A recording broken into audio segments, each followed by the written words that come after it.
اچھی سوچ، یہ جو بدگمانی ہے نا، برا سوچنا بزرگوں کے بارے میں بھی، لوگوں کے بارے میں بھی، غریبوں کے بارے میں بھی. اگر کسی بندے کو 4 پیسے مل گئے تو یہ کہنا کہ یار پتہ نہیں اس نے کون سا بینک لوٹا ہے، اور اگر نہیں ملے تو کہنا یہ کاہل ہی بڑے ہیں، کام ہی نہیں کرتے. ہر جگہ بدگمانی. یا ایھا الذین آمنوا اجتنبوا کثیرا من الظن ان بعض الظن اثم. اے ایمان والو، بہت سارے گمانوں سے بچو، بعض گمان بھی گناہ ہیں. اچھا سوچیں. حضور نے فرمایا کہ سب سے بڑا جھوٹ بدگمانی ہے. لوگوں کے بارے میں اپنے خیالات کو پراگندہ کر لینا، برا کر لینا، برا سوچنا، بکھر جانا خیالات کا، یہ سب سے بڑا جھوٹ ہے. معاشرے میں جب سوچیں اچھی ہوتی ہیں تو معاشرہ صحت مند ہوتا ہے. پاکستان میں نا ڈپریشن کے مریض کرونا کے بعد 65% کے قریب گئے ہیں.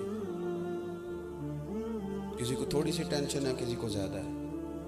اب اس میں سب سے بڑا یہ جو ٹینشن کا مرض ہے، اس میں سب سے بڑا مسئلہ بدگمانی کا ہے. آپ ڈاکٹر کے پاس پہلے دن جائیں گے نا، مجھے ٹینشن ہے، تو پہلا سبق یہ پڑھائے گا کہ اچھا سوچا کرو، اور جو رب نے دیا اس پہ راضی رہنا سیکھو. ٹینشن ختم ہوگی. حضور صلی اللہ تعالیٰ علیہ وسلم نا اچھی سوچ لوگوں کے اندر لانا چاہتے، لوگوں کو لوگوں کے حق میں نرم کرتے. رسول پاک صلی اللہ علیہ وسلم ایک دوسرے کے لیے دلائل دیتے. ہر طبقے کی حضور نے عزت بیان کی. مزدور سے، محنت کرنے والے سے کہا یہ اللہ کا دوست ہے. جو تجارت کرنے والا تھا فرمایا جو سچا تاجر ہوگا قیامت کے دن نبیوں کے ساتھ اٹھایا جائے گا. ہر شخص کو اعزاز دیا، اچھا گمان. اگر بالفرض کسی وقت آپ کو ایسا لگتا ہے کہ فلاں آدمی یہ غلطی کر رہا ہے، تو ایک تو یہ کہ اگر وہ بزرگ ہے، کوئی عالم ہے، کوئی اللہ والا ہے، کوئی ہم سے بڑا ہے، ہمارا والد ہے، تو اس کی اس غلطی کو، اس کی تعویل کرنے کی کوشش کریں. اچھا، اگر کوئی اچھا پہلو نکلتا ہے تو اچھے. ایک عورت جا رہی ہے تیزی سے بے پردہ گلی میں، تو بزرگ فرماتے ہیں اسے بے حیا نہ کہو. ہو سکتا ہے بیچاری کا بچہ چھت سے گر گیا ہو، دوپٹہ ماں کو یاد ہی نہیں رہا، دوڑ گئی. حالانکہ یاد رہنا چاہیے تھا اس موقع پر، لیکن کچھ ایسا کریں کہ جس سے ہمارا ذہن ہر وقت نہ الجھا رہے. میں بس بات ختم کرنے لگا ہوں. سبق میں نے عرض کرنا تو میں کر چکا. اگر گمان ہمارے صحیح رہنے لگ جائے نا.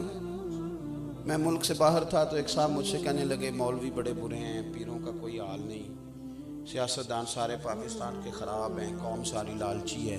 میں نے کہا آپ دور بیٹھے ہیں، آپ کو کیا بتاؤ. اگر مولوی پیر کچھ نہیں کر رہے تو مسجدوں کے اندر رمضان میں حافظ زیادہ ہوتے ہیں اور مسجدیں تھوڑی ہوتی ہیں. تو ان کو کوئی پڑھا رہا ہے تو اتنے بندے پڑھ رہے ہیں نا، کوئی عالم بنا رہا ہے تو بن رہے ہیں نا.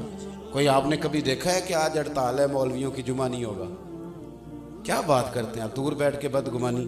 اور جہاں تک قوم کا تعلق ہے، جس بیٹی بیچاری نے خود سلائی مشین پہ بیٹھ کے اپنا جہیز بنایا تھا نا، جب زلزلہ آیا کشمیر پہ تو اس نے بھی کہا تھا ابا میں 3 کپڑوں میں چلی جاؤں گی، یہ زلزلے والوں کو دے دے سامان. یہ جوان جن کو لوگ بڑا برا کہتے ہیں، ایک بابا جی کو خون کی 1 بوتل کی ضرورت پڑ جائے تو 14 بچے گلیوں میں کھڑے ہوتے ہیں. ان کو برا کہتے ہیں. ہم اپنی سوچ کو ٹھیک نہیں کرتے. وہ کیا کہتے ہیں، اینک کا شیشہ نہیں صاف کرنا، سامنے والے کا منہ ہی صاف کرتے رہنا ہے. آپ تھوڑی سی توجہ دیں. امام عبداللہ جعفری رحمۃ اللہ نے لکھا ہے کہ سارا بغداد جتنا بھی تھا سب عزت کرتا تھا حضرت بشر عافی رحمۃ اللہ علیہ کی. سارا بغداد عزت کرتا، پیار کرتا. ننگے پاؤں چلتے تھے تو جانور بھی گوبر نہیں کرتے تھے گلیوں. اتنا اللہ تعالیٰ نے انہیں اعزاز دیا تھا، نوازا ہوا تھا. لیکن بغداد کا ایک تاجر تھا، وہ کہتا تھا مجھے نہیں اچھے لگتے حضرت بشر عافی. تمہیں کیوں اچھے لگتے؟ ذرا وجہ سننا. وہ کہتا ہے اس لیے نہیں اچھے لگتے کہ وہ جمعے والے دن نہ فرض پڑھ کے چلے جاتے ہیں، باقی مسجد میں نماز نہیں ادا کرتے. مسجد میں کون سی نماز پڑھنا ضروری ہے؟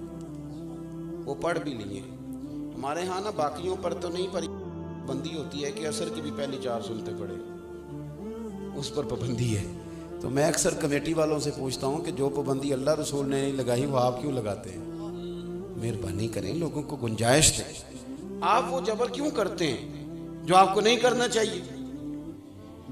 جی حضرت بشر عافی رحمۃ اللہ علیہ فرض جماعت کے ساتھ جمعے والے دن پڑھتے ہیں تو باقی نماز پڑھے بغیر چلے جاتے ہیں. لوگوں نے اسے سمجھایا تو وہ تاجر کہتا ہے مجھے بڑے عرصے کے بعد ایک دن خیال آیا ویسے پتہ کروں تو صحیح، کچھ تو مجبوریاں رہی ہوں گی، یوں ہی کوئی بے وفا نہیں ہوتا. پتہ تو کروں مسئلہ کیا ہے.